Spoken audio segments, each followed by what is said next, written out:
राम हरे राम राम राम हरे हरे। ओम अज्ञानतिमिरान्धस्य ज्ञानाञ्जनशलाकया चक्षुर्मिलितं येन तस्मै श्रीगुरुवे नमः। श्रीचैतन्यमनोभीष्टं स्थापितं येन भूतले स्वयं रूपकदा मह्यं ददाति स्वपदान्तिकम्। वन्देऽहं श्रीगुरौ श्रीयुतापदकमलं श्रीगुरोन् वैष्णवांश श्रीरूपं साग्रजातं सहगणा रघुनाथान्वितं तं सजीवं साद्वैतं सावधूतं परिजनसहितं कृष्णचैतन्यदेवं श्रीराधा कृष्णपादान् सहगणा ललिता श्रीविशाखान्वितांश्च। हे कृष्ण करुणा सिंधु दीनबंधु जगतपते गोपेश गोपिका कांत राधा कांत नमोस्तुते। तप्त कांचन गौरांगी राधे वृंदावनेश्वरी वृषभानुसुते देवी प्रणमामि हरिप्रिये। नमः ओं विष्णुपादाय कृष्ण पृष्ठाय भूतले श्रीमते भक्ति वेदांत स्वामी इति नामिने। नमस्ते सारस्वती देवे गौरवाणी प्रचारिणे निर्विशेष शून्यवादी पाश्चात्य देशतारिणे। नमो महावदन्याय कृष्ण प्रेम प्रदायते कृष्णाय कृष्ण चैतन्य नामिने वर्तसे नमः। जय श्री कृष्ण चैतन्य प्रभु नित्यानंद श्री अद्वैत गदाधर श्रीवासादि गौर भक्त वृंद। हरे कृष्ण कृष्ण कृष्ण हरे हरे, हरे राम राम राम हरे हरे। गुरुवे गौरचंद्राय राधिकाय तदालय कृष्णाय कृष्ण भक्ताय तद्भक्ताय नमो नमः। हरे कृष्णा। आप सभी वैष्णवों का भागवतों का इस माधुरी कादम्बनी के पाठ्यक्रम में बहुत बहुत स्वागत है, अभिनंदन है।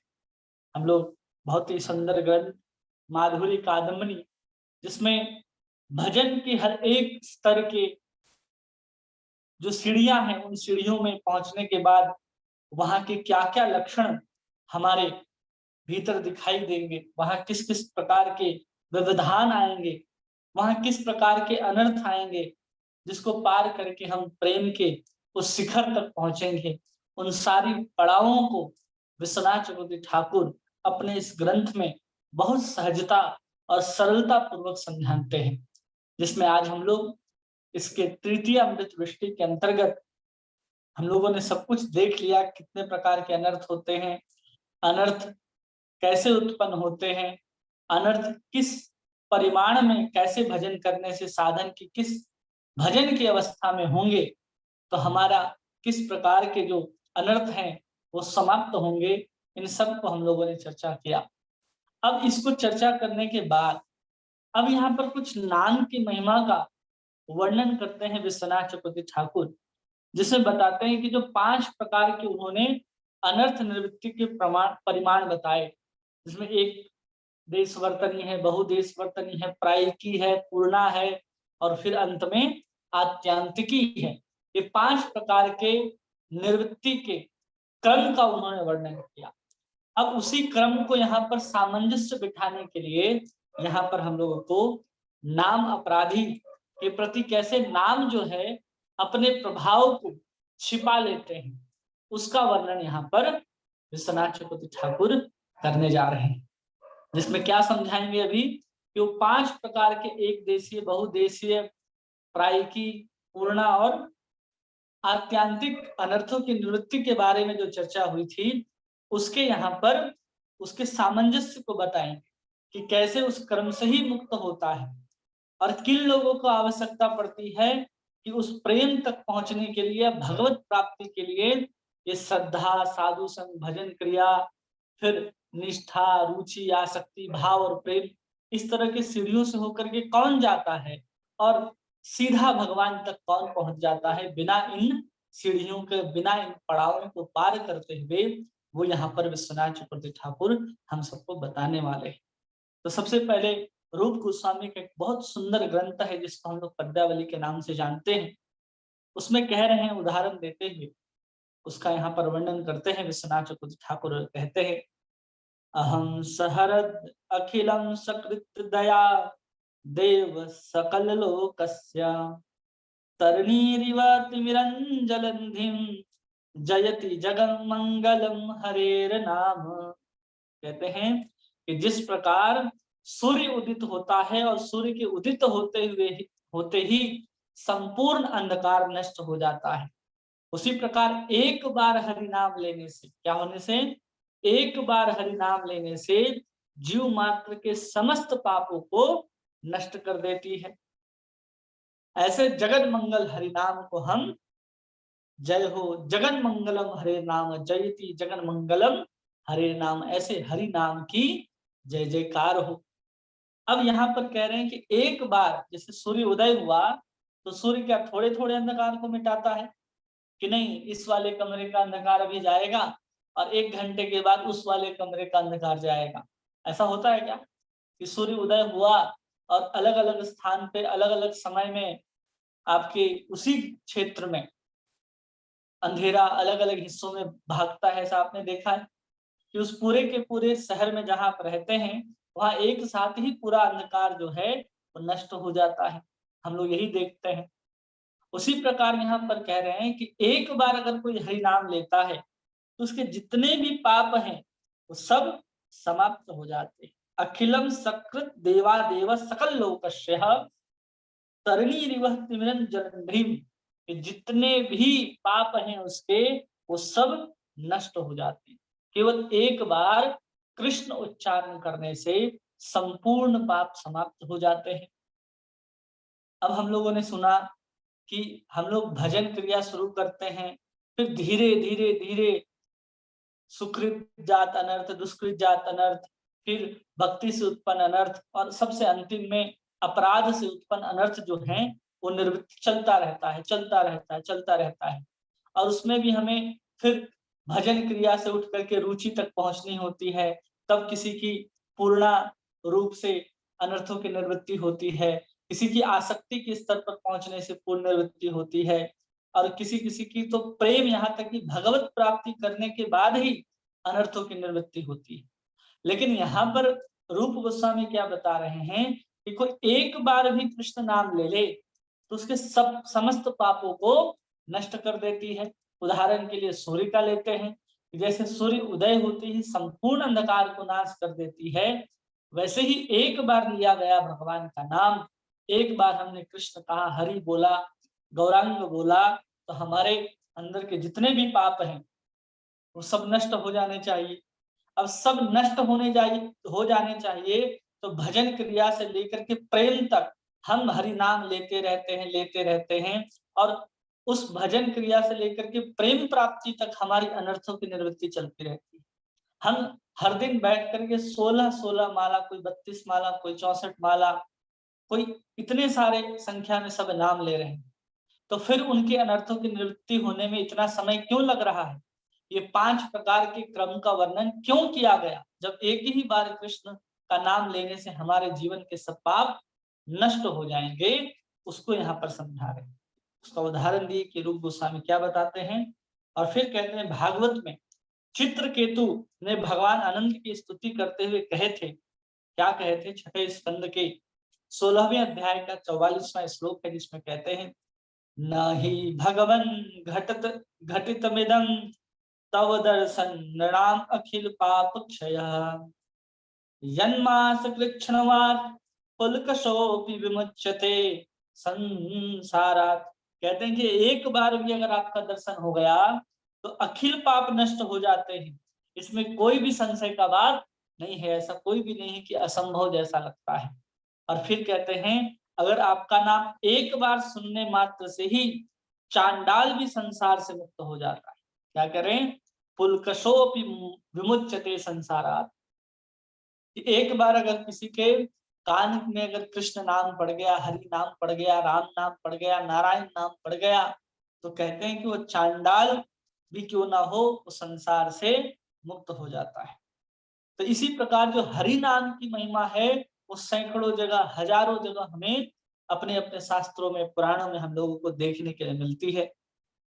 सैकड़ों प्रमाण है। जैसे अजामिल, अजामिल को अगर हम देखें तो एक बार उसने नारायण नाम उच्चारण किया था, और उस नारायण नाम के उच्चारण से ही वो कहाँ चला गया, वो भगवान को प्राप्त कर गया। और जब उसने नारायण नाम उच्चारा था, तो उसको हम लोग कहते हैं नामाभास। क्या कहते हैं उसको? नामाभास।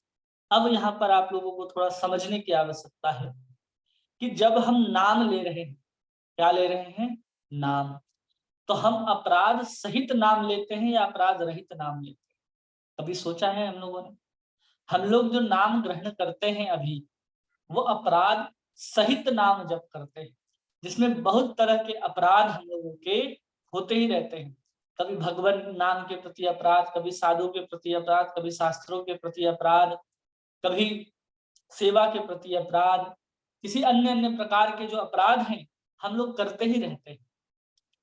लेकिन जब हम उस अपराधों से मुक्त होकर के जब नाम लेते हैं, तब उस नाम को कहते हैं नामाभास। वो अभी शुद्ध नाम नहीं है, वो क्या है? नामाभास। तो अजामिल के प्रसंग में हम लोग सुनते हैं कि अजामिल ने क्या किया, एक बार नारायण नाम उच्चारण किया और उसके समस्त पाप जो हैं वो नष्ट हो गए। यहाँ तक कि पाप का मूल, क्या है पाप का मूल? अविद्या। उस अविद्या का भी वहां पर नाश हो गया और भगवान को प्राप्त कर लिया एक बार, जबकि उसकी दीक्षा भी नहीं हुई थी, उसने किसी गुरु को शरणागत भी शरण भी ग्रहण नहीं करी थी, अजामिल ने ऐसा कोई भी कार्य नहीं किया था। फिर भी एक बार उसके मुख से मृत्यु के समय नारायण नाम निकलता है और वो भगवान के धाम चला जाता है। अब यहाँ प्रश्न उठता है कि हम लोग जो हरि नाम लेने के लिए गुरु के सन्निकट जा करके नियम के अनुसार दीक्षा ग्रहण करते हैं, और दीक्षा ग्रहण के बाद हरि नाम संकीर्तन करते हैं, और फिर जब अनर्थ निवृत्ति की बात आती है, तो यहाँ पर आचार्य कहते हैं एक देश वर्तनी, कि 1 रुपए में केवल 2-4 आने ही आपके अनर्थ जाएंगे। फिर कहते हैं बहुदेश वर्तनी, फिर कहते हैं प्राय की। ऐसे अलग अलग स्तरों का क्यों निर्माण किया? और एक बार अजामिल नारायण बोलता है, उसको भगवत प्राप्ति हो जा रही है, और हम लोग अब तक नाम लिए जा रहे हैं, लेकिन हमें नाम अपना प्रभाव क्यों नहीं दिखाता है?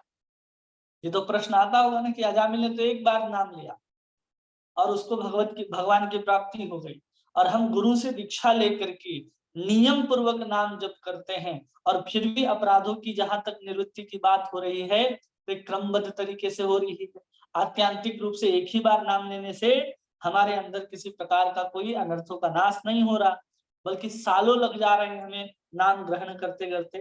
तो इसी का समाधान यहाँ पर करते हुए हमें आचार्य बताते हैं कि शास्त्र में जो नाम की महिमा लिखी गई है, इसमें जरा सा भी संशय नहीं है कि एक बार कृष्ण नाम लेने से हमारे जीवन के समस्त पाप जो हैं वो नष्ट हो जाते हैं। यहाँ तक कि एक बार व्यक्ति अगर कृष्ण नाम ले ले, तो उस जीव के अंदर इतना सामर्थ्य नहीं है कि उतने पाप को दोबारा कर सके। इतना सामर्थ्य है एक कृष्ण नाम लेकर के अपने पापों को समाप्त करने में, इसमें कोई भी संदेह नहीं है। ऐसा नहीं कि हम इसमें अर्थवाद का आरोप लगा रहे हैं कि नहीं, बढ़ा चढ़ा करके कुछ हरिनाम की महिमा हमारे शास्त्रों में कही गई है, ऐसा तो कुछ भी नहीं है। जो वास्तविक में नाम है, उसी नाम को हम लोग यहाँ पर दिया गया है। तो यहाँ पर अर्थांतर भी नहीं है, और कल्पना रूप भी हम लोग ऐसा नहीं सोचते हैं कि कल्पना करके नाम की महिमा लिखी गई है। सब वास्तविक है, क्योंकि अजामिल को हम लोग देख रहे हैं, गणिका को हम लोग देख रहे हैं, इन लोग केवल नाम ले लेकर के ही तर गए, और हम लोग इतने समय से नाम ले रहे हैं, लेकिन हमारे जीवन में भगवान की प्राप्ति अभी तक नहीं हुई। क्या कारण है? तो कहते हैं कि कोई अगर निरपराध होकर के, मतलब बिना किसी अपराध के, अगर हम भगवान कृष्ण का नाम लेते हैं, उसको कहते हैं नामाभास, और उस नामाभास के द्वारा ही अखिल पापों का नाश होता है। अगर हम अपराध सहित नाम ग्रहण करेंगे, तो जितनी मात्रा में पाप कटना चाहिए, उतने मात्रा में पाप हमारे समाप्त नहीं होते। इसलिए अगर कोई नामाभास के रूप में भी बिना अपराध के अगर नाम ग्रहण कर लेता है तो शास्त्र कहते हैं कि तत्पश्चात उसे वैकुंठ की प्राप्ति होगी। ऐसा नहीं कि अभी एक देश वर्तनी फिर बहु देश वर्तनी करके उसके अनर्थों की क्षय होगा, फिर अनर्थों के क्षय होने के बाद धीरे धीरे वो प्रेम को प्राप्त करेगा और बाद में फिर वो भगवान के चरणों को प्राप्त करेगा। यहाँ पर क्या कह रहे हैं कि अगर कोई नामाभास भी अगर ग्रहण करता है, नामाभास मतलब बिना किसी अपराध के, हम बिना कोई अपराध किए हुए भगवान का नाम ग्रहण करते हैं तो कहते हैं तत्क्षण उसे वैकुंठ की प्राप्ति होगी, इसमें कोई भी संशय नहीं। इसका यहाँ पर प्रमाण भी देते हैं कि निरअपराधनन्तु भगवत प्राप्तो नास्ति विलंब तेषां ही भगवत नाम ग्रहणम वैकुंठ रोहणम ज्योति दे एवं भूमिके यथा अजामिल आदि नाम। उदाहरण भी देते हैं कि अगर कोई एक बार कृष्ण का नाम ले ले, भगवान का नाम ले, तो तुरंत ही बिना किसी विलंब के वो कहाँ पहुंच जाएगा, भगवान को प्राप्त कर लेगा। लेकिन कौन, निरअपराध व्यक्तियों के लिए यह स्पष्ट लिखा है निरअपराधनन्तु भगवत प्राप्तो नास्ति विलंब तेषां ही, कि एक बार अगर वो बिना किसी अपराध के अगर नाम ग्रहण ले ले, एक बार एक नाम, हम तो 16-16 माला, कोई 10 माला, कोई 32 माला करता है, एक माला भी नहीं छोड़ी, एक नाम हरे कृष्ण पूरा मंत्र भी नहीं, केवल हरे भी निकल जाए, केवल और केवल नामाभास के रूप में बिना अपराध के, अपराध रहित होकर के वो नाम निकल जाए, तो उसी क्षण आपको वैकुंठ की प्राप्ति कराने का सामर्थ्य रखता है एक नाम। लेकिन शर्त यही है कि आपको निरपराध होकर के नाम लेना है। लेकिन जो निरपराधी है उसके लिए भगवत प्राप्ति एक ही नाम के साथ संभव है। लेकिन अगर कोई उस तरह का व्यक्ति नहीं है, अपराध करता रहता है, हम लोगों के जीवन में अपराध भरे पड़े हैं, तो हमारे लिए क्या है, हमारे लिए श्रद्धा है, श्रद्धा के बाद साधु संग है, फिर भजन क्रिया है। तो इस तरह के जो सोपान है, जो सीढ़ियां हैं, उस पे चल करके हम लोगों को भगवान की प्राप्ति करनी पड़ेगी, वैकुंठ का आरोहण करना पड़ेगा, ये समझ जाना। और इसका उदाहरण कौन है कि एक बार ही नाम लिया और तर गया, तो अजामिल का नाम आता है। अजामिल हम लोग देखते हैं कि बहुत सारे पाप किए थे। अजामिल जो है वो किसी वैश्या को लेकर के आता है, अपनी पत्नी को निकाल देता है, उस वैश्या के साथ रहने लगता है। वैश्या से 10 संतानें उसको उत्पन्न होती हैं, जिसमें सबसे छोटे पुत्र का नाम वो नारायण रखता है, और हर दिन किसी न किसी बहाने से नारायण नारायण आवाज देता ही रहता है। लेकिन जैसे ही अंतकाल आता है तो उसने क्या कर लिया कि नारायण नाम ग्रहण कर लिया।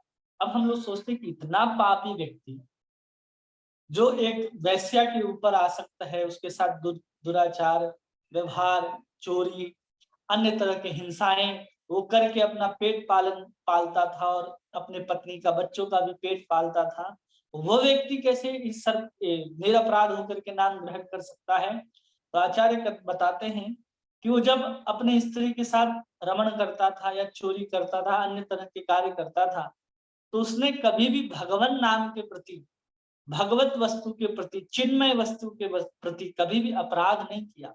उनको कभी कोई साधु नहीं मिले, कोई भगवान का नाम जप करने वाला नहीं मिला, किसी धाम में नहीं गया वो, तो वहां जाने के बाद, मिलने के बाद ही अपराध होता है।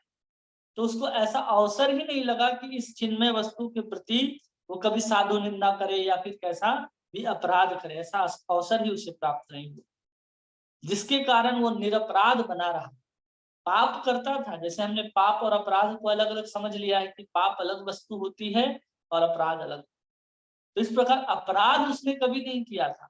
पाप कर रहा है लेकिन अपराध वो नहीं कर रहा है। और निरपराध चित्त से जैसे ही भगवान नाम लेता है, उसकी शक्ति जैसे ही प्रकाशित होती है, उसके जितने भी पाप हैं जो उसने किए थे वो सारे के सारे नष्ट हो जाते हैं और तुरंत विष्णु दूत आते हैं, उसको लेकर के वैकुंठ पहुंच जाते हैं। तो यही याद रखिए कि हमारे नाम जप करने के बाद भी नाम की जो शक्ति प्रकाशित नहीं हो रही है, उसका एक ही कारण है कि हम निरपराध होकर के नाम नहीं ग्रहण कर रहे। एक बार भी अगर हम निरपराध चित्त से भगवान नाम ले ले तो उसकी शक्ति को प्रकट करने से कोई नहीं रोक सकता। यही अपराध ही हमारे भगवान नाम की पूर्ण शक्ति को प्रकट होने से रोकते हैं। उस पूर्ण शक्ति को जब प्रकट होने से रोकते हैं, जिसके कारण जो हरि नाम लेने के बाद जो सुंदर तरीके से प्रेम आदि के जो सात्विक विकार प्रकट होने थे, भगवत प्राप्ति, वैकुंठ प्राप्ति जो हो जाना था, वो हमें प्राप्त नहीं हो रहा है।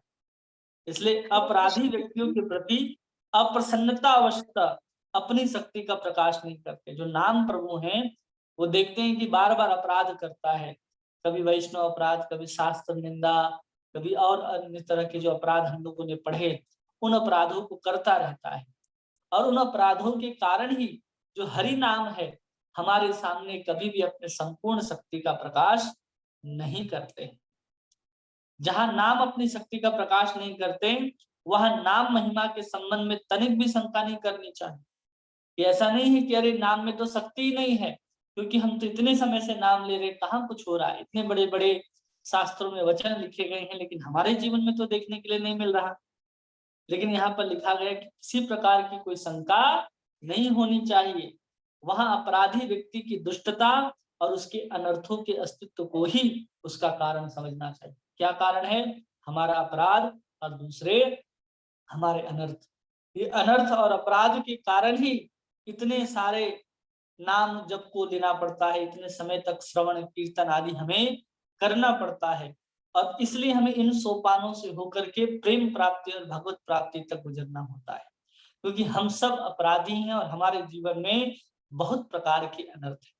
उस अनर्थ को नाश करने के लिए बहुत आसान है, लेकिन एक बार निरपराध कृष्ण का नाम हमारे जिह्वा से प्रकाशित हो जाए तो सब पाप जो हैं एक ही बार में नष्ट हो जाते हैं। और यहाँ पर एक और विशेष बात ग्रंथकार कहते हैं, जिसमें अगर कोई नाम अपराध रहते हुए भी नाम ग्रहण करता है, चलो मान ली कि हम लोग नाम अपराधी हैं, और अगर हम लोग नाम अपराध करते हुए भी अगर हम लोग नाम ग्रहण करते हैं, तो कहा जा रहा है उस पर किसी प्रकार से यमदूतों का शासन नहीं होता।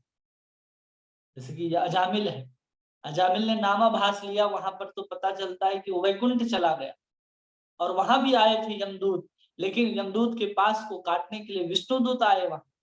उसी प्रकार जब हम लोग हैं, हम लोग तो नामाभास भी नहीं लेते, हम लोग भगवान नाम के प्रति अपराध, साधुओं के प्रति निंदा, ये सब हम लोग करते रहते हैं, जिसके कारण हमारे जीवन में नाम का पूर्ण प्रकाश नहीं हो पाता। तो हम लोग अपराधी पूर्वक नाम ग्रहण करते हैं।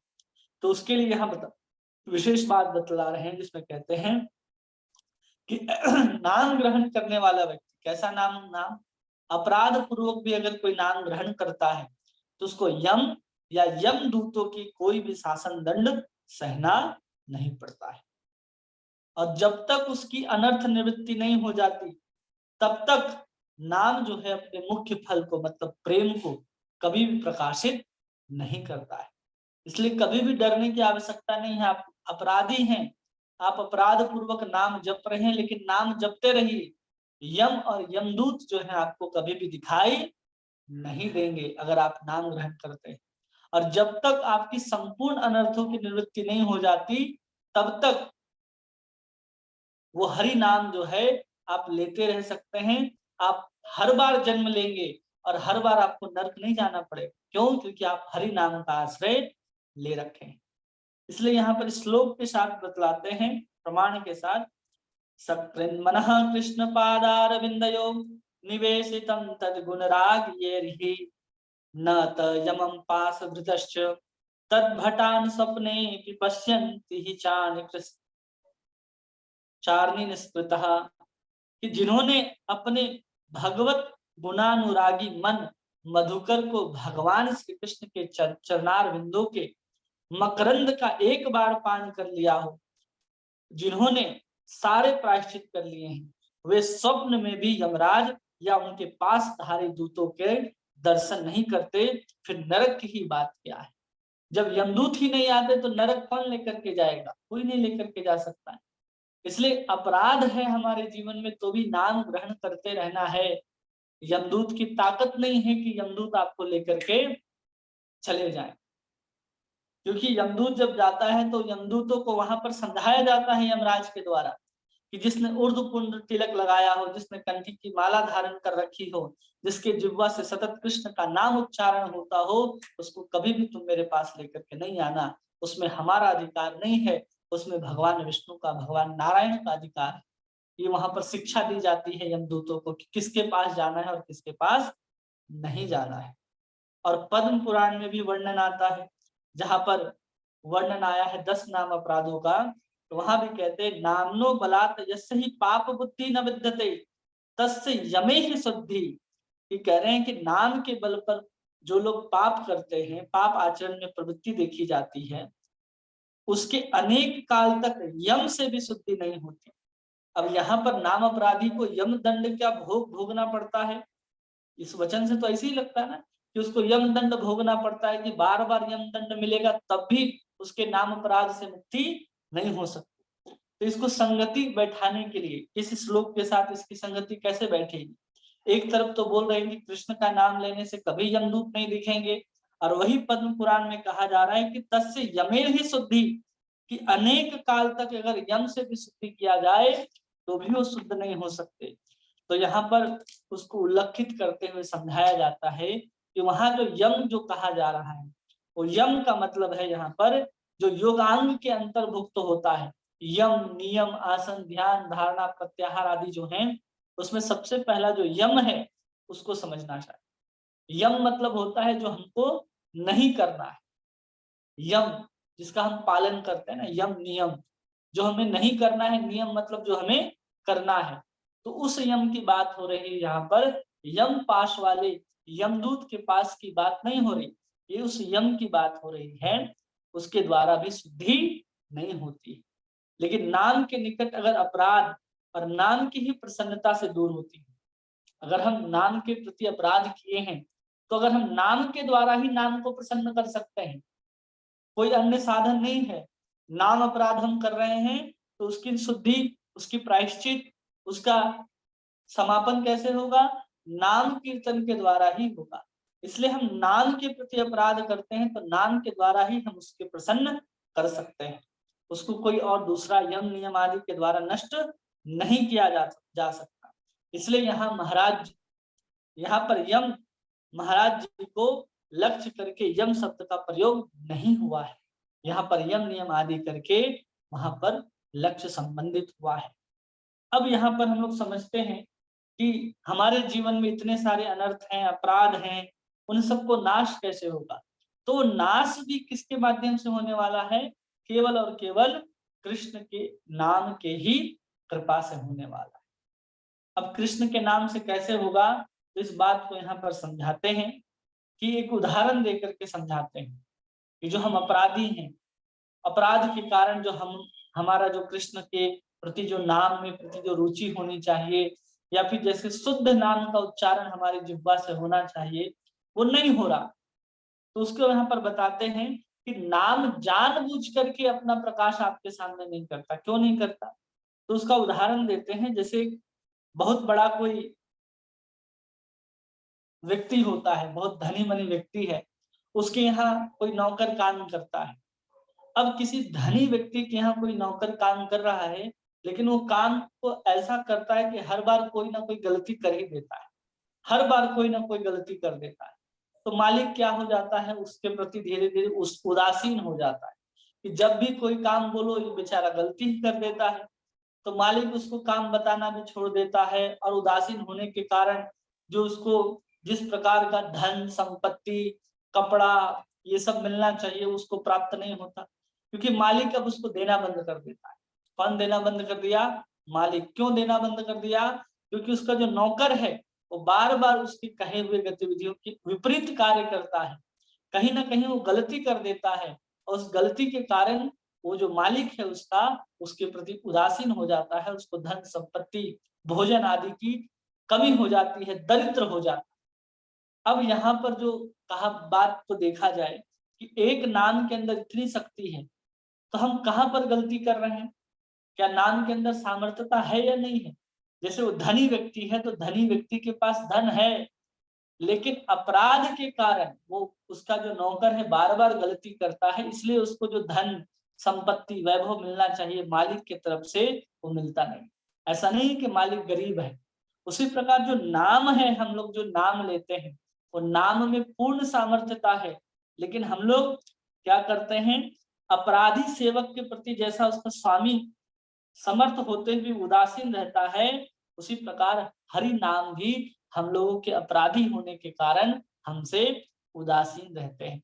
यहाँ पर कह रहे हैं कि अपनी कृपा या महान शक्ति उसके प्रति प्रकाश नहीं करते और उसके फलस्वरूप नाम अपराधी को नाना प्रकार के अनर्थ घेरे रहते। जैसे एक मालिक जो है अपने नौकर को धन संपत्ति सब कुछ दे सकता है, लेकिन वो बार बार गलतियां करता है, इसलिए मालिक नहीं देता उसको, तो गरीब जैसा लगता है। उसी प्रकार हम नाम अपराधी होकर के बार बार नाम ग्रहण करते हैं, तो उस नाम अपराध के कारण जो नाम हमें प्रेम फल को देने वाला था, वो प्रेम फल को प्रकाशित नहीं करता। यहाँ तक कि हमारे अनर्थ को भी वैसे ही रहने देता है, उस अनर्थ को भी कम नहीं करता, वैसे ही अनर्थ घेरे रहते हैं इतने नाम लेने के बाद भी। उस अपराधी व्यक्ति के दुख दारिद्र का दर्शन करके हम ऐसा समझने लगते हैं कि धनाढ़ व्यक्ति अपने उस आत्मीय स्वजन या सेवक को पालन करने की शक्ति नहीं है। जैसे हमें लगने लगता है अरे नाम में कहाँ शक्ति है, इतना नाम ले रहे फिर भी इतने सारे अनर्थ हैं, इतने सारे हमारे भोग के प्रति लालसाएं जागृत हो रही हैं, इसके प्रति हमारी ऐसी लालसाएं जागृत हो रही हैं, हम अभी तक अनर्थ से नहीं बच पाए, बार बार हम अपने जीवन में अपराध ही कर रहे हैं। इस तरह की जो भावना हमारे अंदर प्रकट होने लगती है, तो हम सोचते हैं अरे नाम है बेकार है, हमें ऐसा लगने लगता है, लेकिन वास्तव में ऐसा नहीं है। और बहुत सुंदर यहाँ पर समझा रहे हैं कि क्योंकि वह आत्मीय स्वजन है, किंतु वह व्यक्ति का धनाढ़ व्यक्ति पाल्य है, क्योंकि वह आत्मीय स्वजन है, उसे छोड़कर वह धनाढ़ व्यक्ति किसी भी अनात्मीय जन का पालन नहीं करता।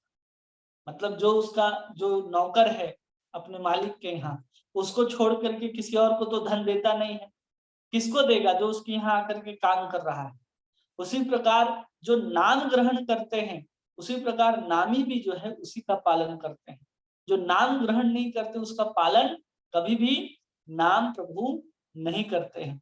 यदि किसी कारणवश अपराधी व्यक्ति अपने अपराध को समझकर स्वामी के मनोभाव जान करके उसके अनुरूप सेवा करने लगे, तो स्वामी क्या करता है, प्रसन्न हो जाता है और उसके ऊपर संतुष्ट हो जाता है, तो उसके दुख दारिद्र जो है सब दूर हो जाते हैं। उसी प्रकार जब हम हरि नाम को कैसे लेना चाहिए, हम पूर्ण शुद्ध रूप से नाम को कैसे ले सकते हैं, जब नाम के ऊपर हम श्रद्धा रख करके, विश्वास रख करके, आदर पूर्वक जब हम नाम ग्रहण करेंगे। कैसे नाम ग्रहण करेंगे, निरंतर और आदर पूर्वक। दो तरीका है नाम ग्रहण करने का। सतत नाम जप करें और आदर सहित नाम जप करें, तो वही नाम का क्या है, सम्मान है, जिससे नाम जो नाम प्रभु हमारे ऊपर प्रसन्न होंगे और अपने प्रेम का प्रकाश करेंगे और हमारे अनर्थों को दूर करेंगे, जिससे हम दरिद्र नहीं बने रहेंगे, हम दरिद्रता से बहुत ऊपर उठ जाएंगे। इसी प्रकार अनुग्रह करने में परम समर्थ जो भगवान का हरि नाम पर अपने आश्रित हैं, या जो भक्ति पथ में आश्रय करके नाम संकीर्तन कर रहे हैं, उस मनुष्य को प्रेम दान करके उसका पालन किया करते हैं। लेकिन जो व्यक्ति अपराधी के प्रति संतुष्ट न रहने के कारण उसका पालन नहीं करते या फिर उसको प्रेम दान नहीं देते, तो ऐसा नहीं समझना चाहिए कि हरि नाम जो है वो प्रेम देने में समर्थ नहीं है। वो अपराध के कारण हमें वो प्रेम प्राप्त नहीं होता है। और भजन का फल नहीं पाने पर भी वे नाम प्रभु के पाले हैं। अगर हम भजन का फल नहीं भी मिल रहा है, तो भी जो कुछ भी हमें प्राप्त हो रहा है वो नाम की कृपा से ही प्राप्त हो रहा है। आश्रित जनों को छोड़कर हरि नाम अनाश्रितों को, अर्थात जो भजन नहीं करते उनका पालन पोषण नहीं करते।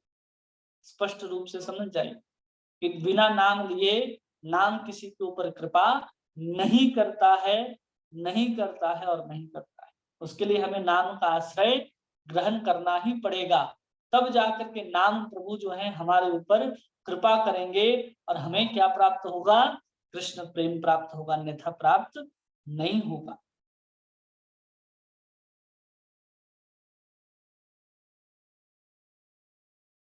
अब यहाँ पर बताते हैं कि यदि व्यक्ति अपने भूल को, अपनी त्रुटि को, अपने गलती को समझ करके उसके जो प्रति जो अपराध हुए हैं भक्त के प्रति, शास्त्र के प्रति, गुरु के प्रति अगर निष्कपट होकर के पुनः पुनः अगर सेवा करता रहे, तो उनको प्रसन्न करने की चेष्टा करते रहे, तो नाम प्रभु जो है वह उनके प्रति प्रसन्न हो जाते हैं और उसके नाम अपराध आदि का नाश कर देते हैं, उसे प्रेम फल प्रदान करते हैं।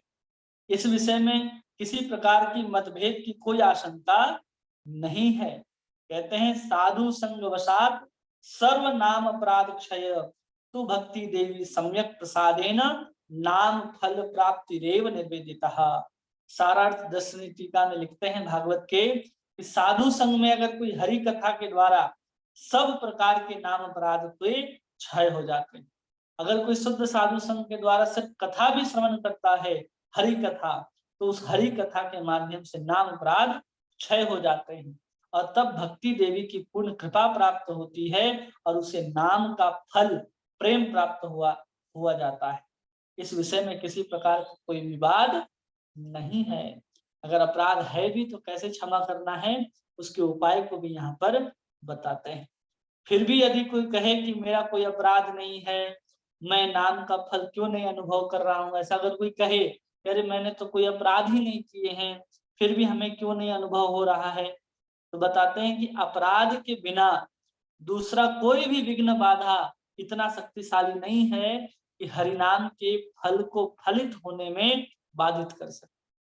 अपराध ही एक केवल और केवल इतना शक्तिशाली बाधा है, विघ्न है, जो हरि नाम के फल को प्रकट होने से रोकता है। उसके अलावा कोई भी ऐसा चीज नहीं है जो हरि नाम के फल को प्रकट होने से रोक सकता है। अगर हम नाम के फल को अनुभव नहीं कर रहे हैं तो क्या समझना चाहिए, इसका आशय है कि अपराध हुआ होगा, अवश्य रूप में कोई ना कोई अपराध हुआ होगा, इसमें कोई भी संदेह नहीं। या तो हमने जानबूझ करके अपराध किए होंगे या अज्ञानता पूर्वक हमसे कोई ना कोई अपराध हुआ होगा। अगर हमने ऐसे अपराध किए होंगे तब जाकर के नाम प्रभु हम पर प्रसन्न नहीं होते हैं। और बहुत नाम संकीर्तन करने पर भी हमारे हृदय में वो प्रेम का जो चिन्ह है, वो जो सात्विक विकार है, रोमांच, कंपाश्रु, जो विवर्ण है, स्वेद है, प्रलय है, ये जो अष्ट सात्विक विकार हैं, वो हमारे हृदय के अंदर प्रकाशित नहीं होते। तो इसका कारण यही समझना चाहिए कि हमारे अंदर जो अपराध हैं वो या तो जानबूझ करके हमने किए हैं या फिर अज्ञानता पूर्वक हमसे हुए हैं। इसलिए भागवत के दूसरे स्कंद के तीसरे अध्याय के 24वें श्लोक में कहते हैं कि तदस्मसारं हृदयं बतेदं यद गृहणं नाम हरे नाम धीरे न विक्रेद यथाद यदा विकारो नेत्रम जलम गात्र रुहे सुहर्ष। कि वह हृदय नहीं लोहा है। क्या कह रहे हैं यहाँ पर, वो हृदय नहीं लोहा है जो भगवान के मंगलमय नामों का श्रवण और कीर्तन करने पर भी नहीं पिघल जाता। जिस समय हृदय पिघलता है उस समय नेत्रों से अश्रु छलकने लगते हैं और शरीर के रोम रोम खिल उठता है। यहाँ पर प्रमुख लक्षण क्या है, कह रहे हैं कि उसका हृदय जो है वो क्या होना चाहिए, वहां पर पिघलना चाहिए, वहां पर हृदय पिघलना चाहिए, तब जाकर के ये रोमांच, कंपाश्रु, जो वेद है, प्रलय आदि जो हैं वो सब कब प्रकट होंगे, जब हमारे हृदय जो है वो क्या होगा, पिघलेगा, तब जाकर के ये सब हमारे जीवन में प्रकट होगा। इसलिए इसी की टीका में विश्वनाथ चक्रवर्ती ठाकुर कहते हैं कि अगर कोई बार बार हरि नाम ग्रहण कर रहा है और फिर भी उसके हृदय में कोई भक्ति का विकार नहीं होता है तो लोहे के समान अत्यंत कठिन है उसका हृदय, ऐसा बता रहे। अर्थात बाहर से नेत्रों से अश्रुधारा और शरीर में रोमांच आदि भाव उदित नहीं हो रहे और बार बार नाम संकीर्तन से चित्त द्रवित नहीं होता तो समझना चाहिए कि नाम अपराध के ही चिन्ह है। कि हम कृष्ण का नाम ले रहे और हमारे आंख से आंसू की धारा नहीं गिर रही, हमारे जो कंठ जो है गदगद नहीं हो जाते। भगवान चैतन्य महाप्रभु कहते हैं ना कि आपके नाम ग्रहण करने से हमारा जो कंठ है अवरुद्ध हो जा रहा है, गदगद अश्रुधारया गदगद हृदया गिरा, चैतन्य महाप्रभु कहते हैं। जो कब होता है, जब हमारा हृदय पिघलने लगे। वो जब पिघलेगा कब, जब हम ठीक से नाम ग्रहण करेंगे तब। अगर हमारे जीवन में इस तरह के लक्षण नहीं दिख रहे, भक्ति के अष्ट सात्विक विकार नहीं प्रकट हो रहे हैं, तो समझना चाहिए हमारा हृदय नहीं बल्कि लोहा है, लोहा। और इसको ऐसे भी समझा रहे, भक्ति रसामृत सिंधु में कहा गया है कि यहाँ पर विशेष बात है, आंख से आंसू गिरे न गिरे, आपका हृदय पिघलता है कि नहीं पिघलता है।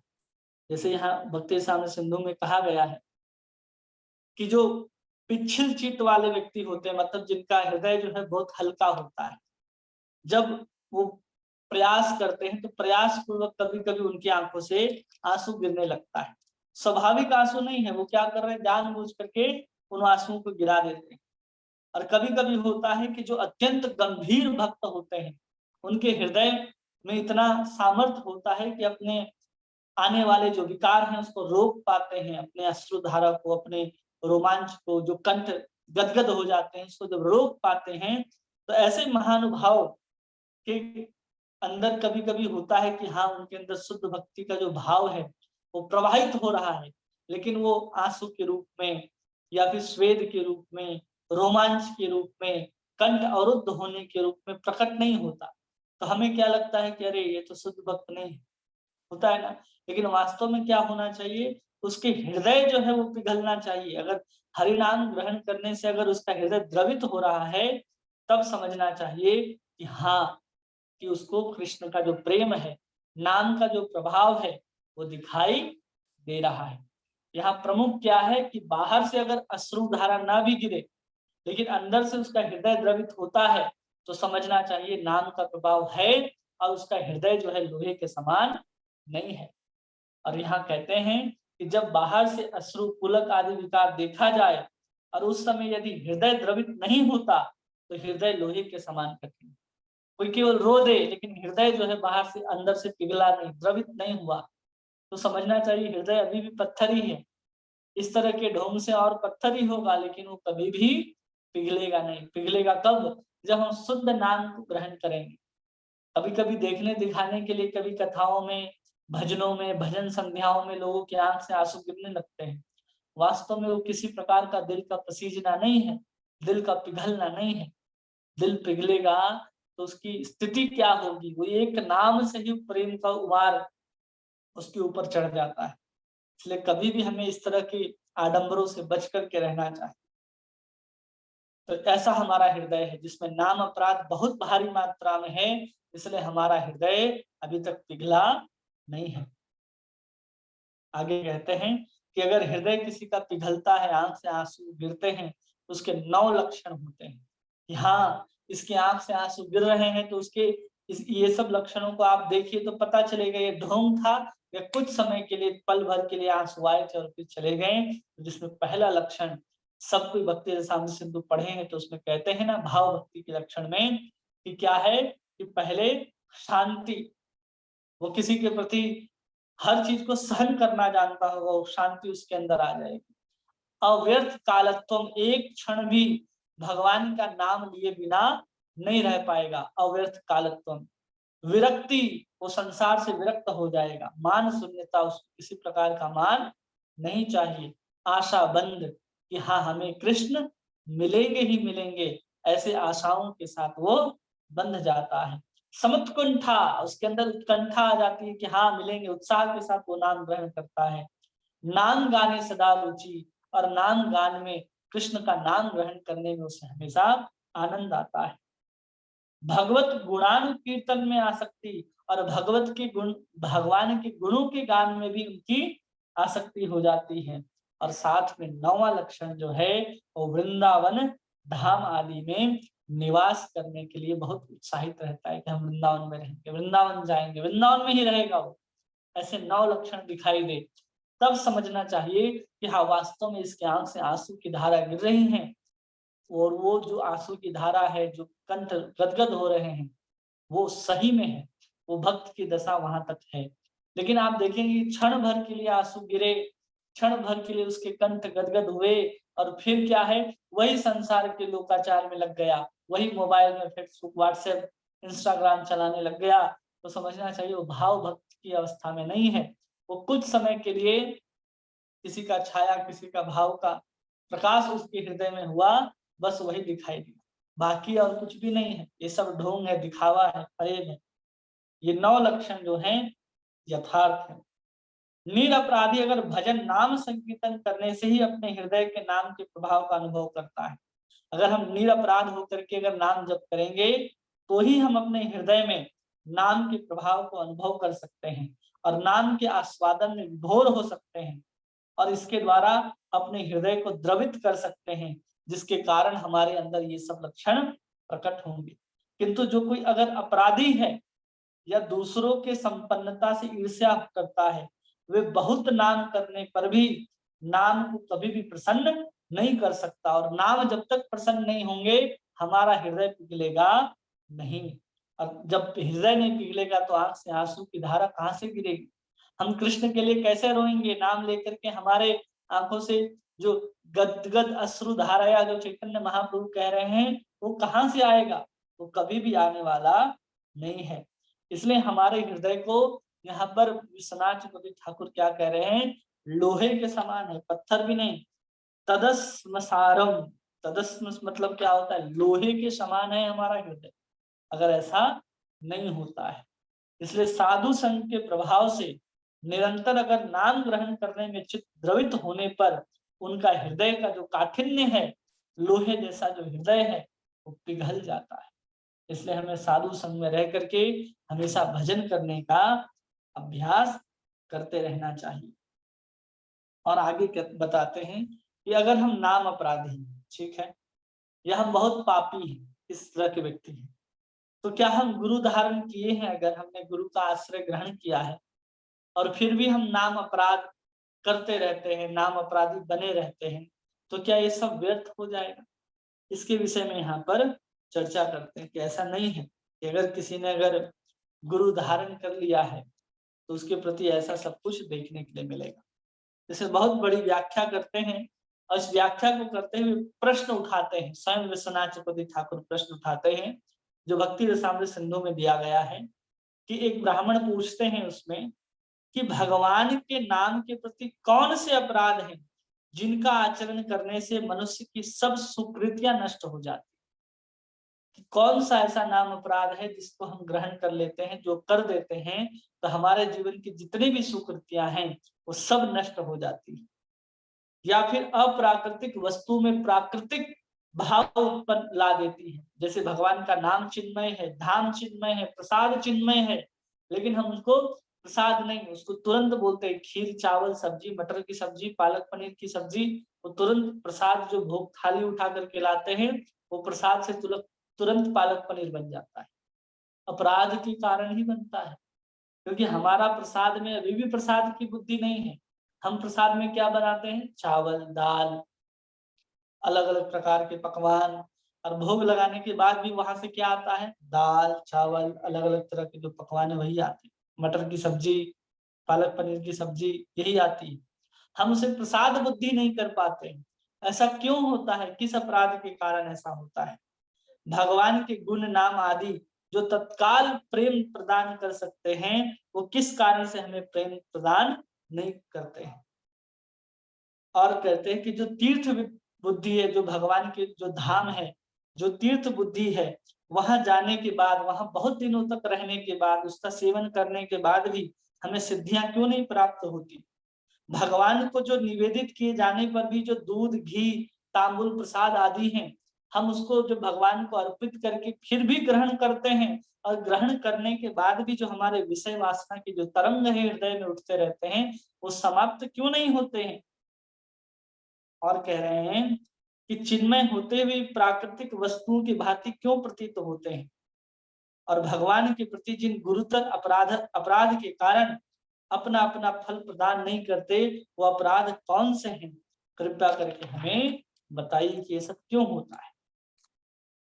तो इसका एक ही कारण यहाँ स्पष्ट रूप से बताते हैं कि अगर कोई भगवान से विमुख होता है तभी जाकर के ऐसा होता है। भगवान से विमुख है तो उसके लिए अगर भगवान का प्रसाद भी आ रहा है तो उसके लिए वही सामान्य मटर पनीर की सब्जी, पालक पनीर की सब्जी और चावल दाल ही होंगे। जैसे कि हम लोग कहीं घूमने जाते तीर्थ स्थान में और उसकी भगवत बुद्धि नहीं है, वहां पर भगवान से विमुख है, तो उस स्थान को क्या समझेगा, वो एक टूरिस्ट प्लेस समझेगा। आजकल लोग वृंदावन क्यों जाते हैं, हाँ घूमने के लिए अच्छे अच्छे स्थान हैं, अच्छे अच्छे रेस्टोरेंट खुले हैं, हम वहां जाएंगे घूम करके आएंगे। लोग मायापुर क्यों जाते हैं, बहुत अच्छी फैसिलिटी है, सुबह मंगल आरती जाना है और दिन भर आराम करना है, 80 रुपए का टोकन लेना है और आराम से गदा भवन में जाकर के प्रसाद पाना है। तो इस तरह की बुद्धि हो गई है कि हमारा टूरिस्ट प्लेस समझते हैं। क्यों? क्योंकि हमारी भगवान के प्रति जो सम्मुखता होनी चाहिए, वो सम्मुखता के अभाव में ये सब देखने को मिलता है। और ये सब क्यों होता है? अपराध से ही इस देह की सृष्टि होती है। क्यों नहीं हम लोग समझ पाते कि हम किसी चीज के प्रति अपराध क्यों करते हैं? हम महाप्रसादे गोविंदे नाम ब्राह्मणे वैष्णवे स्व अल्प पुण्यवतम राजन विश्वास नहीं हो जाए। क्यों नहीं हम कर पाते हैं विश्वास? किस किस चीज में? महाप्रसाद, गोविंदे, नाम, ब्राह्मण और वैष्णव, ये 5 चीज जो हैं हमें इस संसार से पार ले जा सकते। हम लोग हर दिन गाते हैं ना प्रसाद लेने से पहले, महाप्रसादे गोविंदे नाम ब्राह्मणे वैष्णवे स्व अल्प पुण्यवतन राजन। हमारा जो पुण्य है, जो श्रद्धा है, वो बहुत कम होने के कारण विश्वास नहीं हो जाए थे, हम उस महाप्रसाद के प्रति, नाम के प्रति, वैष्णव के प्रति, ब्राह्मण के प्रति हम विश्वास नहीं कर पाते हैं। हमारा जो श्रद्धा है उनके प्रति कम होता है। हर दिन हम लोग कहते हैं महाभारत के श्लोक, महाभारत में लिखा है, इसमें हमारा विश्वास होना चाहिए महाप्रसाद आदि में, लेकिन फिर भी हम इनके ऊपर विश्वास नहीं करते हैं क्योंकि हमारी श्रद्धा बहुत कम होती है। और बहुत कम होती इसी के कारण जो इसकी चिन्मयता है, चाहे तीर्थ हो, चाहे प्रसाद हो, चाहे वैष्णव हो, चाहे नाम हो, वो अपने शक्ति को प्रकाशित नहीं कर पाता। और हम लोग जब भगवान से विमुख होते हैं, अगर कोई भगवान से विमुख है तो यहाँ पर जो विमुख होगा वो साधु संग और फिर गुरुपद आश्रय, उसका तो बात ही दूर है, बहुत दूर की बात है कि जो भगवान से विमुख है वो भगवान गुरु से दीक्षा ग्रहण करके वो नाम आदि को लेना शुरू करेगा, ऐसा संभव ही नहीं है। जैसे अगर कोई बहुत बीमार व्यक्ति हो तो बीमार व्यक्ति जो है उसको खाना भोजन रुचि नहीं आता। और उसी सबको यहाँ उदाहरण दे करके हम लोगों को समझा रहे हैं कि हम लोग के अंदर ऐसा क्यों होता है कि हम लोग कृष्ण का नाम लेते हैं और भगवत धाम नहीं जा पाते हैं। तो अगर व्यक्ति के अंदर इन सब की अगर चिन्मय बुद्धि आ जाए इन सब के प्रति और अपराध से रहित हो, तो उसके लिए 2 ही स्टेप में भगवत धाम है। कैसे कैसे? एक बार नाम ग्रहण करना है और दूसरे बार वैकुंठ में दिखेगा। इतना नहीं मेहनत है उसको कि अब श्रद्धा लाए, फिर साधु संग करे, फिर गुरु पद आश्रय ग्रहण करे, फिर भजन की क्रियाओं को शुरू करे, और भजन की क्रिया को शुरू करने के बाद इन 4 प्रकार के अनर्थ को दूर करे। उसके अनर्थ को दूर करने के लिए 5 प्रकार के क्रमों का सिद्धांत बताया गया। इस क्रम से आपके अनर्थ निवृत्ति होती है। इस सब की कोई आवश्यकता नहीं होगी अगर कोई निरपराध होकर के एक बार कृष्ण नाम लिया और एक बार कृष्ण बोला और दूसरे बार सीधा भगवान के धाम में। ये 2 ही स्टेप होते हैं उसके। भगवत प्राप्ति की केवल 2 सोपान है, एक नाम ग्रहण और दूसरा वैकुंठ आरोहण। एक बार नाम और दूसरे बार में सीधा वैकुंठ। लेकिन निरपराध व्यक्ति विश्व में अति विरल है, जिसको आप ढूंढ भी नहीं सकते कि ऐसा व्यक्ति ला दे जो अपराध न करता हो या पूर्ण रूप से पाप से रहित हो। पूर्ण रूप से पाप रहित न होने के कारण, पूर्ण रूप से अपराध रहित नहीं होने के कारण वो शुद्ध नाम को ग्रहण नहीं करता। शुद्ध नाम लेगा और दूसरे बार वैकुंठ में। अगर नामाभास होगा तो जैसे अजामिल को नामाभास हुआ, उसके जितने भी पाप राशि थे वो सारे के सारे पाप राशि ध्वस्त हो गए और सीधा वो कहाँ पहुंच गया? भगवान के धाम पहुंच गया। इसलिए ऐसे व्यक्ति क्यों दुर्लभ हैं? क्योंकि जो हमारा ये शरीर है ना, इसकी सृष्टि भी अपराध से ही होती है। अतएव सभी के प्रकृति या आधुनिकी अपराध कुछ कम या कुछ ज्यादा होते हैं। सबके कुछ ज्यादा हो सकते हैं अपराध, किसी के कम होते हैं। जिसके अपराध कम है वो कम समय में भगवान की प्राप्ति कर लेता है, कम समय में उसकी अनर्थों की निवृत्ति हो जाती है और भगवत धाम चला जाता है। उसके अंदर अष्ट सात्विक विकार दिखने लगते हैं। क्यों? उसके जीवन में अपराध कम होते हैं।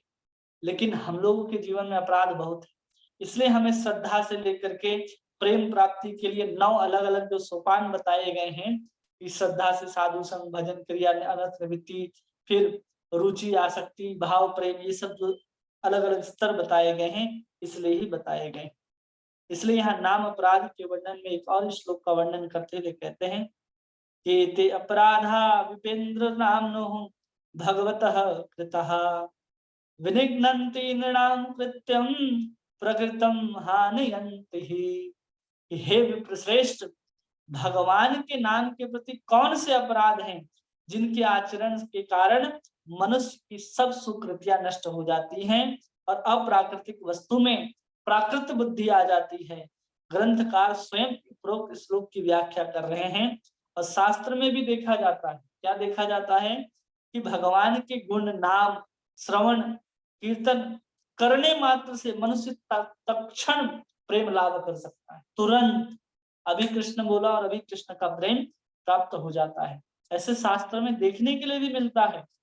जैसे भागवत के प्रारंभ में ही देखा जाता है, भागवत के दूसरे श्लोक में ही वर्णन आता है। क्या वर्णन आता है कि सद्यो हृदय वरुध्यते अत्रः कीर्ति शुश्रुभि तत्क्षणात्।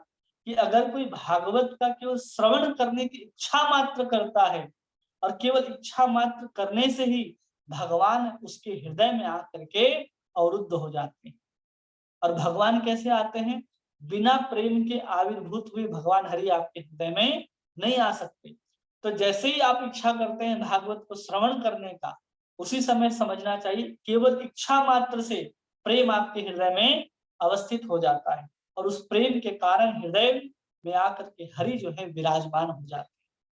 अब हम लोगों ने इतनी बार भागवत सुना है, हम बार बार इच्छा करके बैठते हैं कि हम भागवत श्रवण करेंगे, लेकिन हमारे साथ तो नहीं हुआ कि हमारे हृदय में कभी भगवान आकर के बैठ जाएं और प्रेम के जो विकार हैं, जो प्रेम के जो लक्षण हैं वो प्रकट होने लग जाए। ऐसा तो हम लोगों ने नहीं देखा।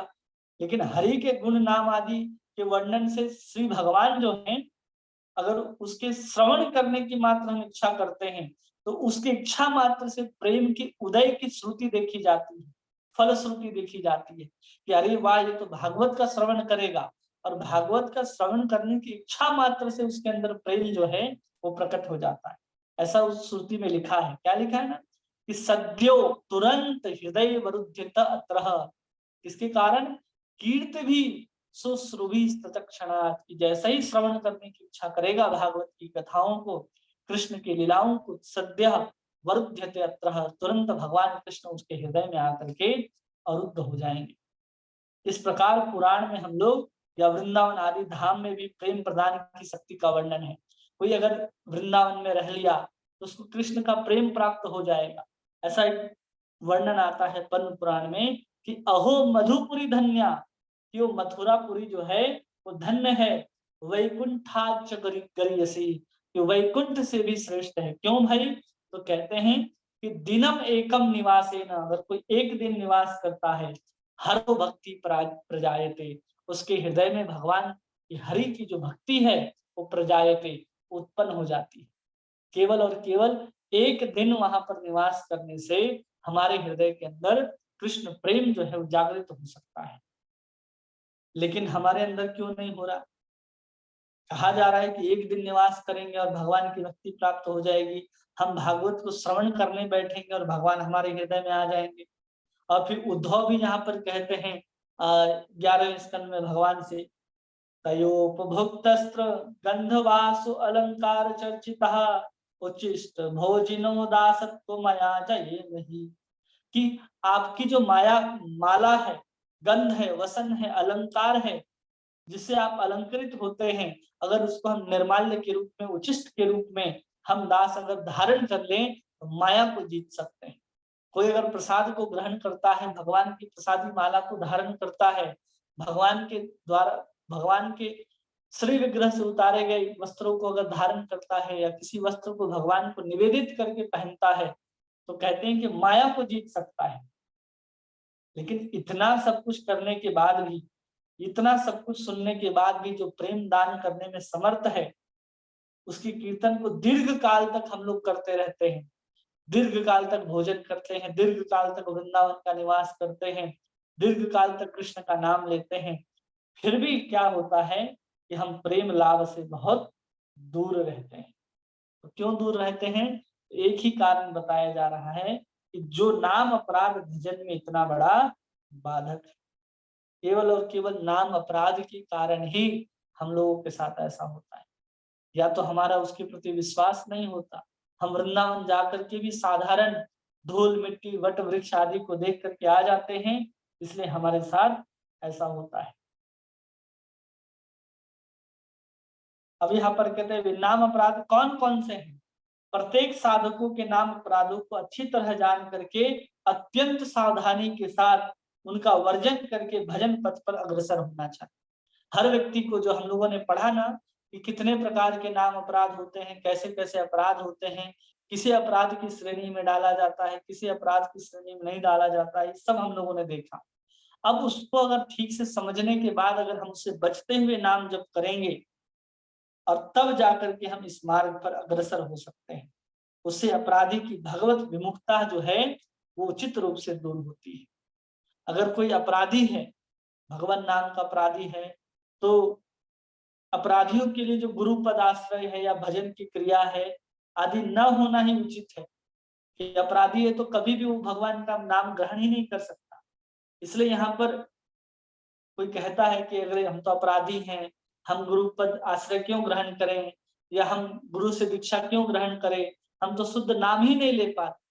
तो उसके विषय में यहाँ पर बहुत सुंदर तरीके से समझाते हैं विश्वनाथ चकोदे ठाकुर, और कहते हैं कि अगर कोई अपराध प्रबल होने के बाद भी अगर गुरु पद आश्रय है, गुरु से दीक्षा ग्रहण कर लिया है, श्रवण और कीर्तन का भजन का अवकाश नहीं रहता, लेकिन अगर कुछ मात्रा में भी अगर वो क्या करता है, भजन करता है थोड़ा सा भी, जैसे किसी को कोई रोग लग गया हो, कोई बीमार हो गया हो, तो बीमार होने के कारण उसको भोजन में रुचि नहीं आती, वो कभी भी भोजन को उतने स्वाद के साथ रुचि के साथ ग्रहण नहीं करता, वो बोलता है नहीं हमें नहीं करनी।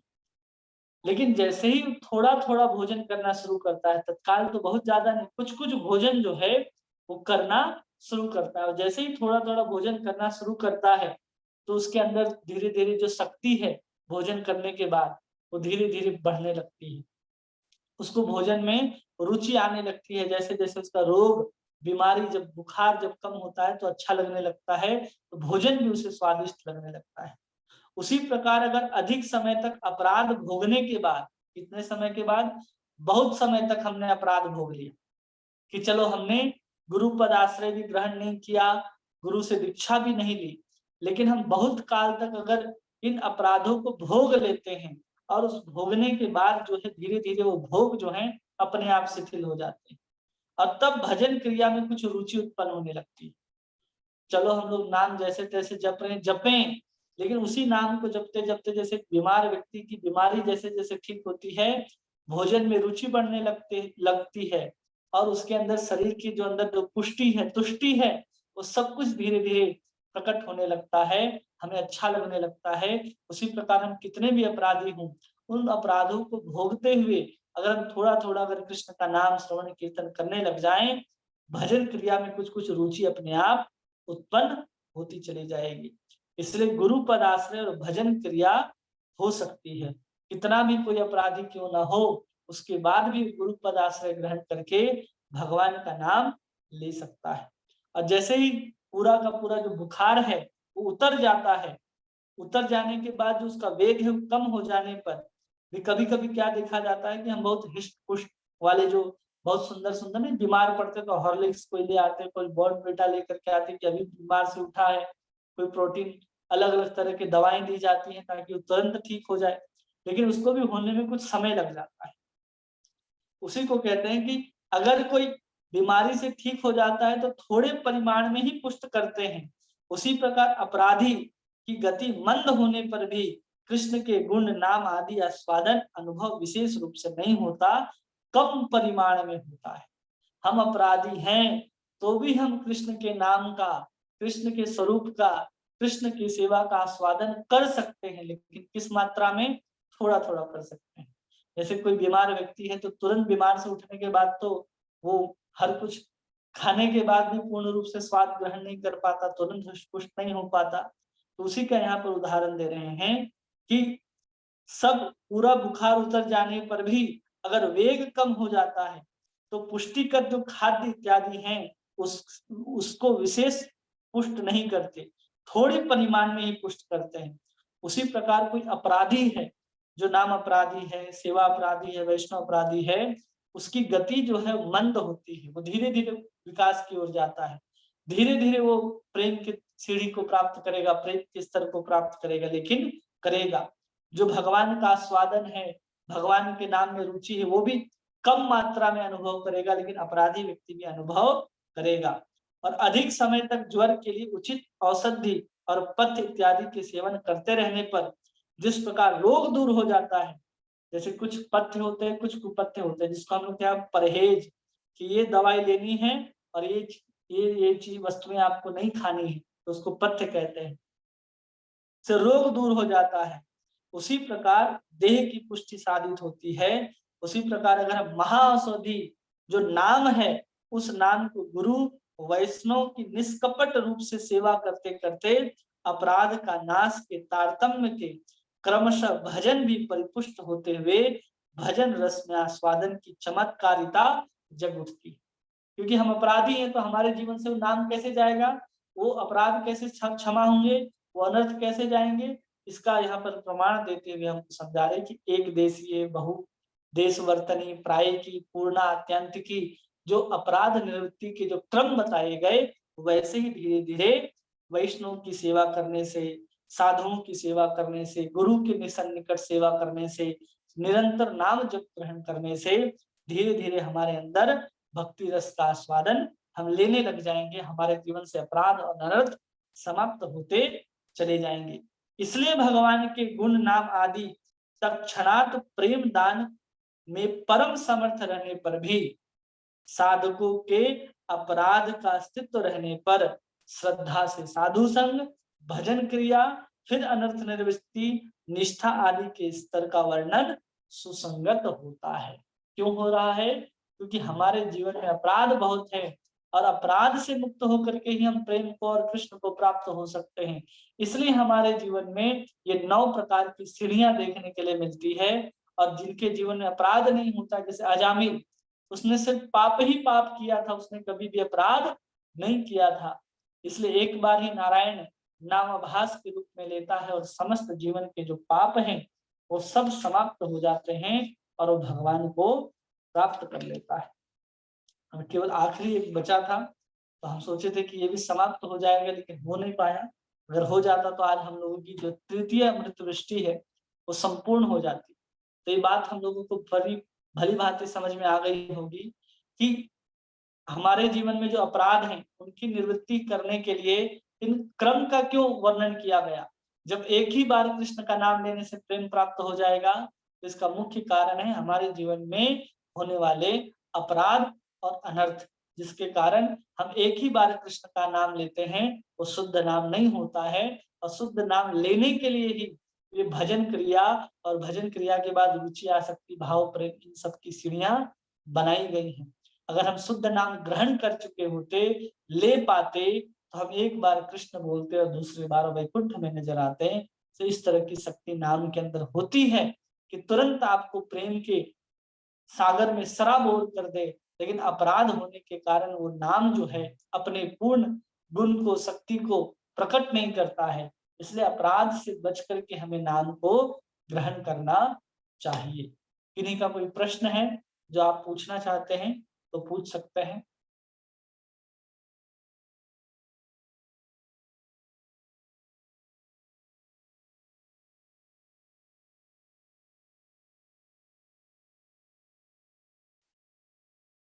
किन्हीं का कोई प्रश्न है जो आप पूछना चाहते हैं? आवाज आ रही है हमारी?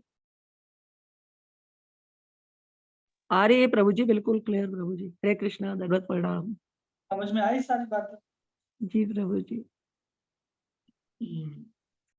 सब सो गए लगता है। हरे कृष्णा प्रभु जी, दंडवत प्रणाम। दंडवत नहीं प्रभु जी, प्रणाम। सोए नहीं है, बड़े ध्यान से सुनिए आपकी क्लास। ऐसी बात नहीं है कि वर्ड को सुना है ध्यान से।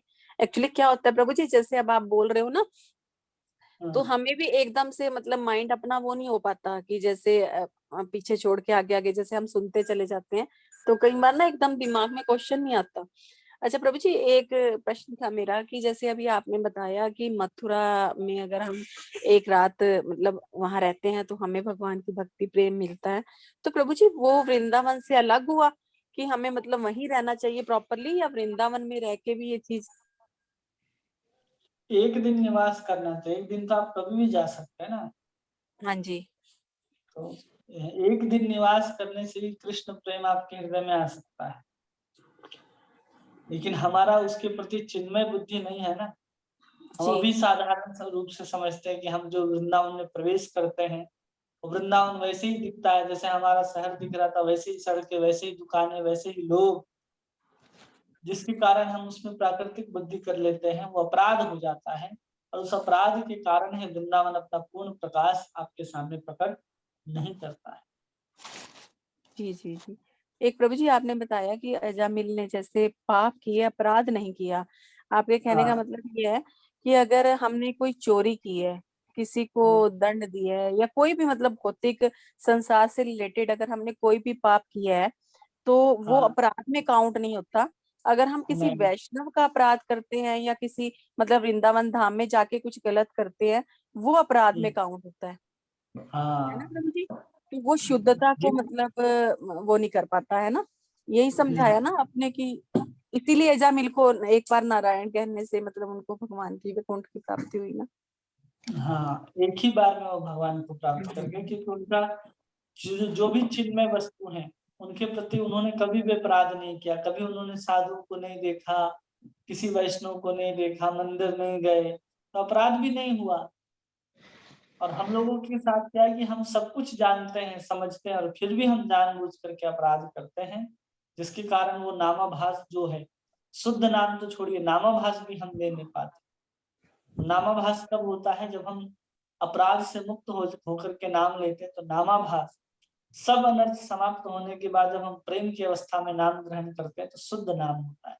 वैसे नाम के भी अलग अलग स्तर हैं। जब हरि नाम चिंतामणि जब आप पढ़ेंगे, तो हरिदास ठाकुर चैतन्य महाप्रभु को उपदेश दे रहे हैं, उसमें उन्होंने पूरे नाम की इस महिमा को वर्णन किया है कि कैसे दीक्षा ग्रहण करनी चाहिए, कैसे नाम ग्रहण करनी चाहिए, नाम के क्या क्या स्तर होते हैं, अपराध सहित नामाभास, पूर्ण नामाभास, संपूर्ण नामाभास, फिर शुद्ध नाम, ये सब अलग अलग स्तर होते हैं नाम जप के। ये सब नाम जप के द्वारा ही हम शुद्ध नाम ले सकते हैं, इसको केवल जानना है कि नाम जप हम कैसे शुद्ध ले पाएंगे। तो नाम जप करने से ही हम शुद्ध नाम ले पाएंगे, बस यही समझना जी जी जी। मतलब है। अगर हमने कोई ये अपराध किया हुआ है तो हमारे नाम में शुद्धता नहीं है ना प्रभु जी? हाँ, नहीं तो एक ही कृष्ण नाम लेने से हमारा जीवन उद्धार हो जाता है। और हम इतने सालों से नाम ले रहे हैं, क्यों नहीं हो रहा? अपराध हम लोगों के पास बहुत है, इसलिए। जी प्रभु जी। धन्यवाद प्रभु जी, दंडवत प्रणाम। दंडवत प्रणाम। और किसी का कोई प्रश्न है? हरे कृष्णा प्रभु जी, दंडवत प्रणाम। हरे कृष्णा, दंडवत प्रणाम। प्रभु जी क्षमा कीजिएगा, मैं बीच में बोल पड़ी। जब आप स्टार्टिंग में बोल रहे थे तभी मन में ये ख्याल आया था, प्रभु जी इतने ढीठ हैं, इतने ढीठ में अपनी बात कर रही हूँ। जरा सा भी जो आप कह रहे हैं ना, एहसास ही नहीं है मन को। मन तो यही कह रहा है कि पाप तूने किया, अपराध नहीं किए। मतलब इतने जब हम अभी अपराध को अपने मान ही नहीं रहे हैं, जाने क्या क्या हो गया होगा हमसे, जाने कितनी बार हम धाम गए हैं और गलतियां हुई है, जैसे आप बता रहे थे, तो हुई भी होंगी। क्योंकि हमें बिल्कुल नॉर्मल लगता है जब वृंदावन जाते हैं, और कभी कभी तो कुछ गंदगी देख के ऐसे मन में आता है, अरे बाप रे कितना गंदा हो रहा है, कितना ऐसा, मतलब ये भी अपराध ही हुआ होगा हमसे। जाने क्या क्या फीलिंग है। मतलब हम जाते तो इस लालच से है कि हम दिव्य वृंदावन देख सके, लेकिन हमारी दृष्टि ऐसी नहीं है प्रभु जी। जाने क्या अपराध हुए, जाने क्या पाप है, हम समझ ही नहीं पाते उन चीजों को। और मतलब ऐसा लगता है कि प्रभु जी कब ऐसा होगा कि हम शुद्ध नाम ले पाएंगे। मतलब ऐसा लगता है कि कभी हम ले पाएंगे भी कि नहीं ले पाएंगे, कब हमें भगवान की प्राप्ति होगी, ऐसा ख्याल आता है प्रभु जी। जब हम नाम निरंतर ग्रहण करते रहेंगे, धाम के प्रति जब महिमा को श्रवण करते रहेंगे, तो धाम के प्रति जो चिन्मय बुद्धि है ना, वो हमारे अंदर आ जाएगी। लेकिन हम धाम के विषय में बहुत कम सुनते हैं। हम केवल यही सुनते हैं कि वृंदावन में भगवान ने लीलाएं की, और हम धाम पहुंच जाते हैं और सीधा पहुंचते हैं कहाँ? बिहारी जी के मंदिर और निधिवन में। अब उसके अलावा वृंदावन में कुछ नहीं है देखने को। हम और किसी अन्य चीज को उतना महत्व ही नहीं देते। हम उसी चीज को देखने जाते हैं, सिर्फ निधिवन को देख ली, बिहारी जी को अरे एक एक रज का जो कण है वृंदावन का, वो आपको कृष्ण प्रेम दे सकता है। इसलिए केवल निधिवन की ही मिट्टी आप उठा करके लाते हैं, मतलब बाहर सड़क की मिट्टी आपको कृष्ण प्रेम नहीं दे सकती। ये हमारी बुद्धि बन गई है वहां जाकर के, इसके कारण अपराध बनता है, इसके कारण हम लोग वहां जाकर के भी उस तत्व का पूर्ण रूप से अनुभव नहीं कर पाते। ऐसे बहुत सारे कारण हैं जो वहाँ अपराध बनते हैं और होते हैं। वहां जाने के भी 10 अपराध, जैसे नाम अपराध है वैसे 10 धाम अपराध भी हैं। अगर किन्हीं के पास पीडीएफ होगा तो लिंक पे डाल देंगे कि 10 धाम अपराध क्या क्या होते हैं, धाम जाने के बाद क्या अपराध नहीं होने चाहिए, वो आप पढ़ सकते हैं। जैसे नाम अपराध है वैसे धाम अपराध भी 10 होते हैं। किन्हीं के जी पास होगा पीडीएफ तो शेयर कर देंगे। हाँ, प्लीज शेयर कीजिएगा प्रभु जी, बहुत धन्यवाद प्रभु जी। ठीक है माता जी, धन्यवाद प्रभु जी, समझ में आ गया प्रभु जी। और किन्हीं का कोई प्रश्न है? हरे कृष्ण प्रभु जी, दंडवत प्रणाम। हरे कृष्णा, दंडवत जी प्रणाम। जी प्रभु जी, बहुत अच्छा क्लास था, समझ में आ गया था। जैसे निर अपराध होके नाम लेना है तो वो नामाभास होता है ना प्रभु जी। जो नामाभास है ना प्रभु जी, वो मतलब किन्हीं के अंदर भी आ सकता है, कोई भी ले सकता है, ऐसा है ना? उनको भक्त होने का जरूरत नहीं है, मतलब नाम कोई भी ले सकता है। नामाभास, नामाभास किसको कहते हैं? अजामिल ने अपने पुत्र को पुकारा था। किसको पुकारा था उसने? पुत्र को। तो पुत्र का नाम उसने नारायण रखा था। सीधे तो नारायण को नहीं पुकारा ना अजामिल ने, हाँ उसने अपने पुत्र को संबोधित करते हुए पुकारा, इसलिए वो नामाभास हो गया। अगर वही अजामिल उसी ने अपराध अवस्था से सीधे अगर नारायण को संबोधित करके नारायण बोल देता तो नामाभास नहीं होकर के शुद्ध नाम हो जाता। समझे? जी। मतलब पापी से पापी व्यक्ति अगर भगवान का नाम भी ले ले तो उसको वैकुंठ धाम जाने को मिलता है, ऐसा है प्रभु जी। पापी से पापी व्यक्ति भी नाम ले ले तो धाम जा सकता है, लेकिन अपराध रहित होकर। हाँ, अपराध रहित होकर के। तो मैं ये सोच रही थी प्रभु जी, ये निरपराध होके वो मतलब मुझे समझ में नहीं आ रहा है, वो जो करेगा जैसे पाप करेगा उसके तो मतलब वो प्रारब्ध अप्रारब्ध वो सब में तो उसका कर्म आ ही जाएगा ना, फिर वो वैकुंठ धाम कैसे जाएगा?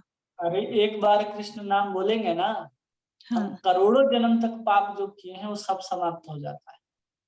तो पाप अच्छा। नहीं बाधा है वैकुंठ जाने में, अपराध बाधा है। पाप तो बहुत छोटी सी चीज है, पाप को जी। तो ऐसे ही खत्म कर दिया जा सकता है।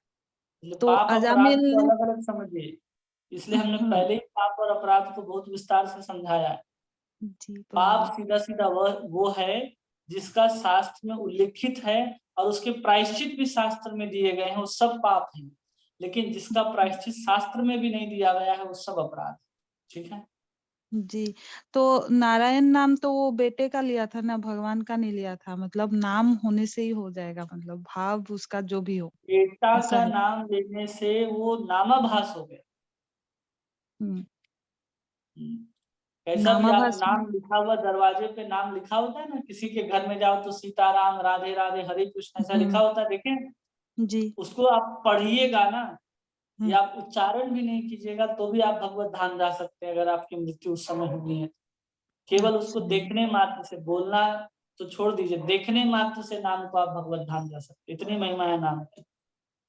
इसलिए अपने घर में दरवाजे पे हम लोग जो नाम लिख करके रखते हैं, उसमें कोई अंधा व्यक्ति है जो देख नहीं पाता, उस राम के ऊपर की अंगुली भी चला दे तो उद्धार हो जाए।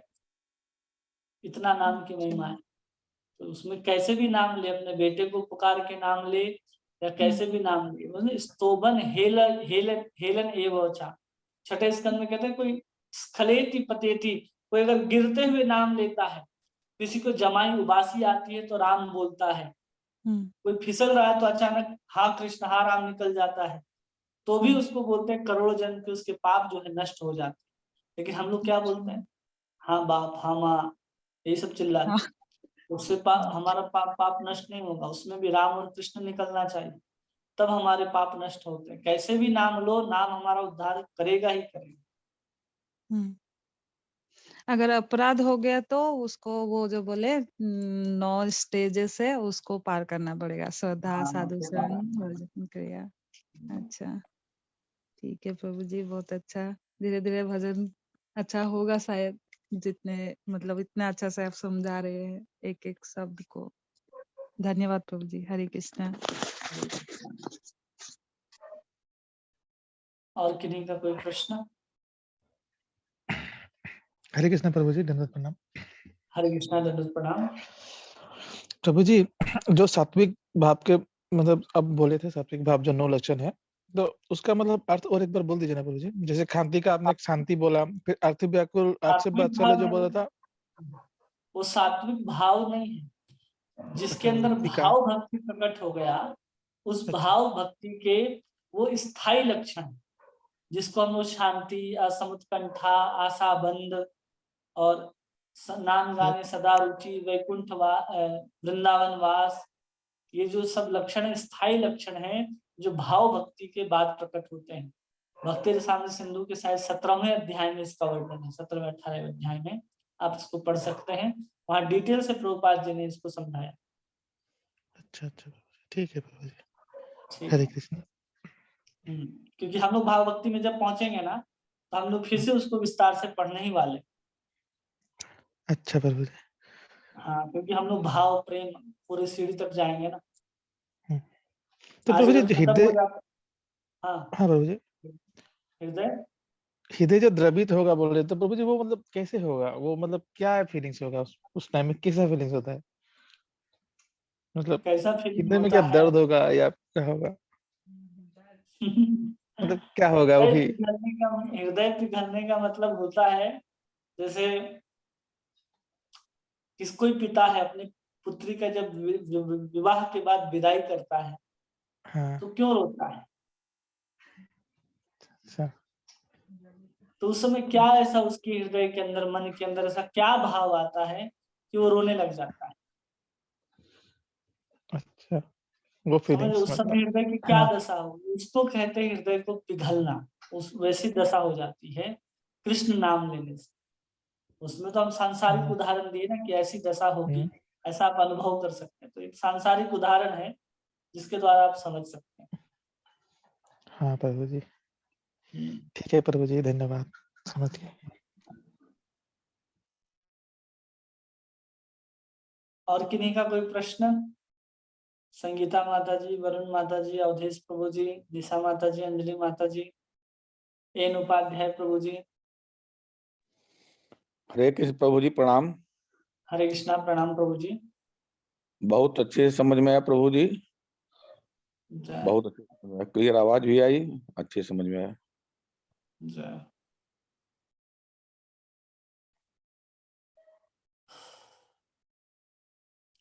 ठीक है, आप सभी का बहुत बहुत धन्यवाद। हरे कृष्णा कृष्ण कृष्ण हरे हरे, हरे राम राम राम हरे हरे।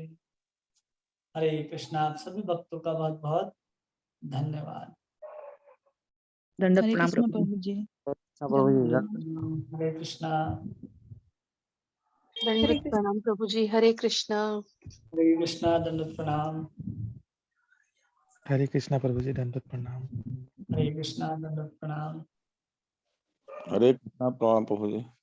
हरे कृष्णा, प्रणाम प्रभु जी।